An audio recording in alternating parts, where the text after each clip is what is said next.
Good evening. We come to you tonight with a pivotal update from Eastern Europe. The situation in Ukraine, which has been teetering on a knife's edge, has just received a potentially game-changing boost.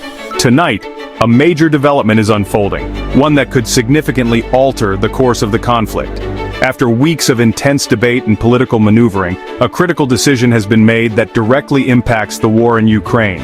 In the war in Ukraine, the stakes are incredibly high, and the world is holding its breath to see what happens next. This development offers a glimmer of hope amidst the ongoing devastation and relentless fighting. After months of uncertainty and dwindling supplies, a sense of desperation had begun to creep in among Ukrainian forces. The lack of resources had severely hampered their ability to defend their territory and protect their citizens. Ukrainian President Volodymyr Zelensky has announced, with a palpable sense of relief and renewed determination, that the first shipments of critical U.S. military aid, desperately needed to bolster their defenses, are once again flowing into his country. This marks a significant turning point, offering a much-needed injection of resources and morale. For soldiers on the front lines who have been enduring relentless attacks and facing overwhelming odds, this is more than a headline. It's a lifeline. It represents a renewed hope for survival and a chance to effectively defend their homeland. The flow of American weapons had dwindled to a mere trickle in recent months, creating a critical shortage of essential supplies, forcing Ukrainian forces to ration every shell, every bullet, and every piece of equipment, stretching their already limited resources to the breaking point. As Russian troops made steady gains, exploiting the Ukrainians' lack of firepower and pushing further into their territory, Zelensky's message, delivered with unwavering conviction, help is not just on the way, it's arriving now. This is not a promise for the future, but a tangible reality unfolding in real time. The renewed U.S. commitment signals to Moscow and the world, sending a clear message of solidarity and unwavering support that the West's resolve remains strong. Despite the challenges and complexities, the international community stands united in its support for Ukraine's sovereignty and territorial integrity. For troops near Chasiv Yar and Avdiivka, two of the most fiercely contested areas in eastern Ukraine, this means a better chance of survival, a greater ability to withstand the relentless Russian onslaught, and the tools to hold their ground. It empowers them to defend their positions and protect the civilian population. Zelensky emphasized urgency, highlighting the critical need for swift and efficient delivery of the aid. Every hour counts as equipment moves from warehouses in Europe to the front. The logistical operation is a race against time, with every minute making a difference on the battlefield. This is not the end of the war, a conflict that has already claimed countless lives and caused widespread destruction, but a crucial new beginning. A chance to regain lost ground, to protect their people, and to ultimately secure a lasting peace. The world is watching, with bated breath, to see if this support can truly turn the tide.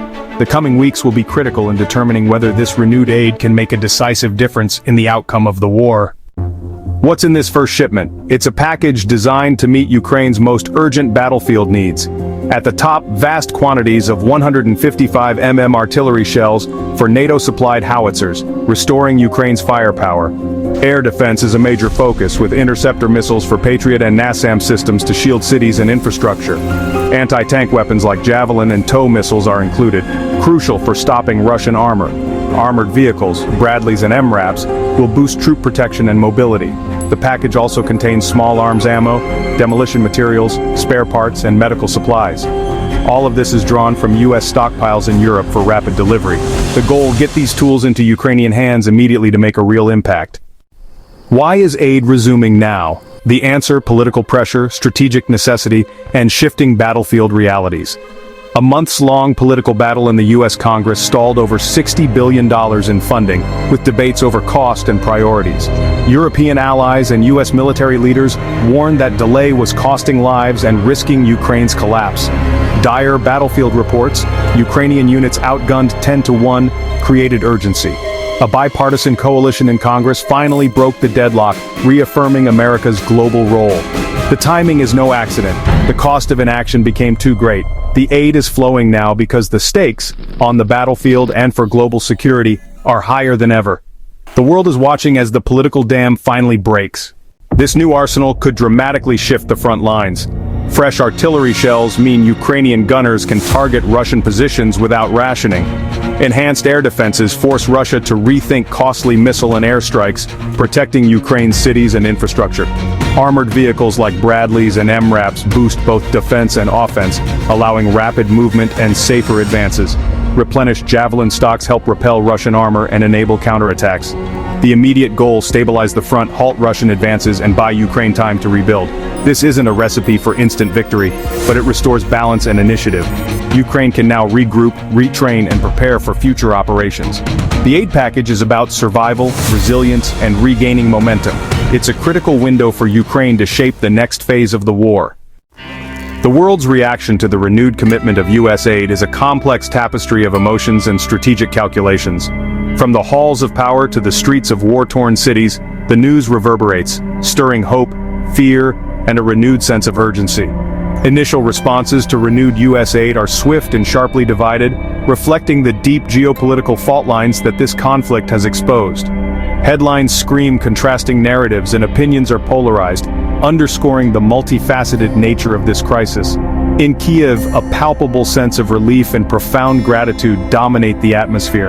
After months of dwindling supplies and relentless attacks, the renewed aid package is seen as a critical lifeline. Government officials call it a resounding victory for democracy, a testament to international solidarity, and a lifeline that will significantly bolster their defense capabilities.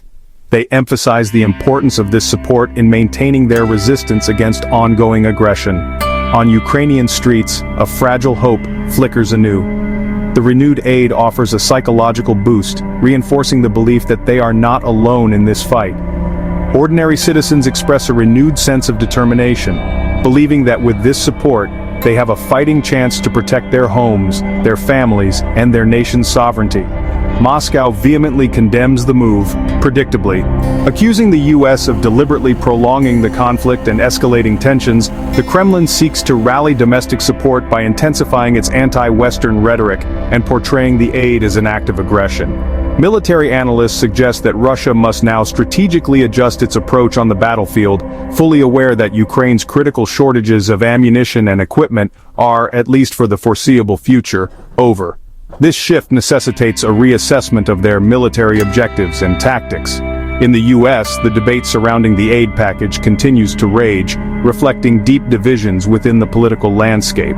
Supporters of the aid package hail it as a vital investment in global security and a crucial demonstration of American resolve in the face of authoritarian aggression. Critics, however, continue to question the escalating financial cost and the long-term strategic implications of prolonged involvement in the conflict. European allies, particularly NATO's eastern members who feel most acutely threatened by Russian expansionism, warmly welcome the renewed American leadership and the tangible commitment to transatlantic security that the aid package represents. For these nations, a strong and resilient Ukraine is not just a matter of principle, but a fundamental prerequisite for regional stability and their own national security.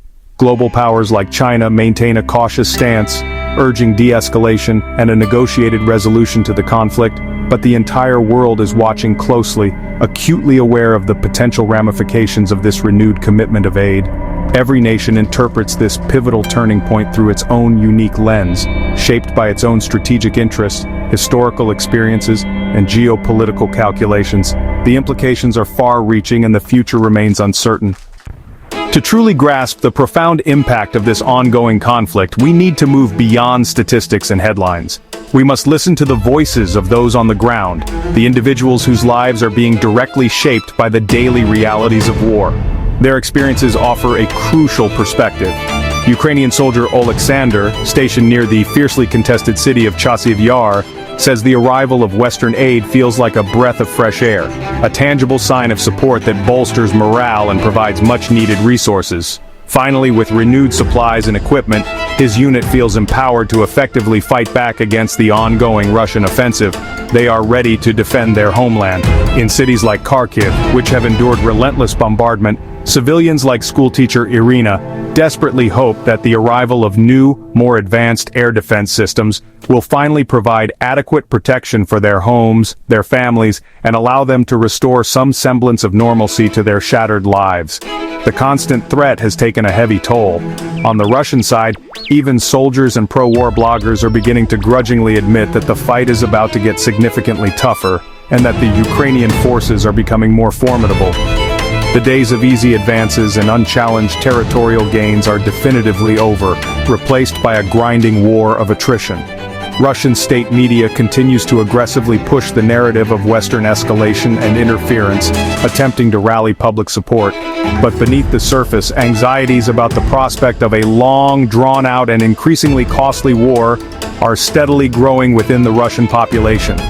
Many Russians quietly harbor fears about the long-term economic consequences and the ever-increasing human toll of a conflict that seems to have no clear end in sight and whose objectives remain increasingly ambiguous. For both sides embroiled in this devastating conflict, the renewed and substantial U.S. aid package unequivocally signals a new, far more intense and potentially more dangerous phase of the war, with increased military activity expected. The stakes, and the risks associated with miscalculation or escalation, are undeniably higher than ever before, demanding careful consideration from all parties involved. As U.S. aid reaches the front, a new chapter begins. The immediate challenge: can Ukraine quickly absorb and deploy this influx of equipment under fire? Strategically, Ukraine must use this window to rebuild and regain the initiative. Will it be enough for a counteroffensive or just to hold the line? Russia faces tough choices: escalate, negotiate, or settle in for a long war of attrition. The future hinges on decisions made in Kiev, Washington, and Moscow. Will this support last, and can it lead to peace or just prolong the fight? The world is watching. What do you think comes next?